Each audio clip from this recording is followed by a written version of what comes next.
Earlier this year, a new president of Chile was sworn in. His name, Eduardo Frei. The inauguration came at a critical time in Chilean politics. 30 years earlier, another politician had captured the popular imagination. His rise to power signaled the start of a turbulent and often grief-stricken cycle in the life of this Latin American republic. The man's name was Eduardo Frei. You young people who've marched here are much more than a political party, much greater than just an electoral force. Chile in 1964 was a country where life in some rural areas was still primitive.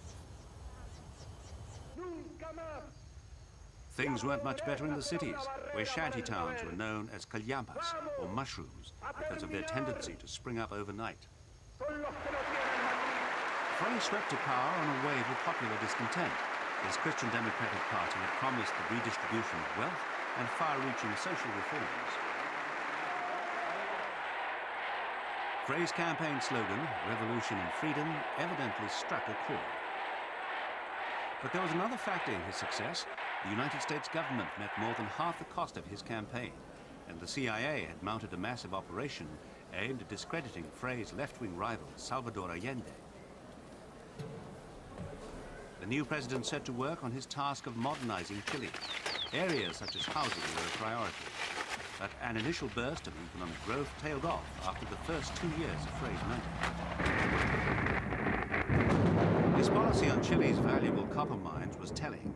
The government took a controlling interest in them, but paid their American owners handsome compensation and allowed them to continue dictating production and sales. Chile's natural resources had long been a target of foreign investment. Overseas firms controlled more than half the country's industrial output. Frei's much vaunted land reform was not all it seemed. Many peasants and small farmers were excluded from its benefits. Some progress was made in health and education, but with growing frustration and disillusion at Frei's reforms, time was not on the Christian Democrats' side. The Chilean president tried to tread a fine line between placating seething popular unrest and meeting the demands of his right-wing benefactors. On a trip to Europe, rubbing shoulders with the great and the good gave a boost to his image. It also diverted attention from events in Chile, where the government was increasingly resorting to force to maintain and impose order. Meanwhile, the British called Frei the most important figure in Latin America. But his importance was to be short-lived. In 1970, Chileans voted out the Christian Democrats and elected Frei's long-standing adversary, the socialist Salvador Allende, as president. With the world's first elected Marxist leader, a tumultuous chapter in Chilean politics was about to unfold. While Allende harnessed popular discontent, Frei retired with the relative obscurity of his enemy. The murder of the head of the armed forces, René Schneider, was perhaps a portent of things to come. Allende's popular unity government, although it had no overall majority, drew on a huge groundswell of working-class energy and support. It also made no secret who its friends were, nailing its left-wing colors firmly to the mast. Often the momentum of popular mobilization ran ahead of Allende's plans. Measures favoring the poor alienated Chile's rich and some sectors of the military. It was all too much for the United States government too, which had such a large stake in the Chilean economy. Chile's socialist experiment was brought to an abrupt end by a military coup. Allende died in the presidential palace. The coup was said to have been backed by Washington. It was led by Augusto Pinochet, a general previously thought to have been loyal to democracy. It was Chile's darkest hour. The National Stadium in Santiago, where Fidel Castro had exhorted Chileans to stand together, became a torture center. Away from the capital, left-wing sympathizers were rounded up in concentration camps. At least 30,000 were killed, and many more tortured. Nearly 1 million Chileans fled into exile. Eduardo Frei, who'd supported the coup, asked Pinochet to reinstate him as president. The general refused. 16 years of dictatorship brought a ruthless clampdown on political activity and civil liberties.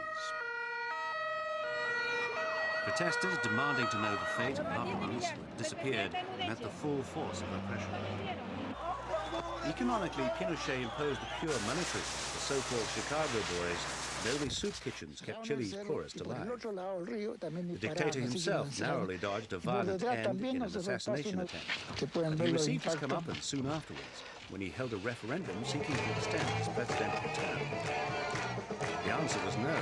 After years of being politically gagged, Chileans were finding their voice and their confidence again. In 1989, Pinochet's candidate was defeated in the presidential election by a Christian Democrat, Patricio Aylwin.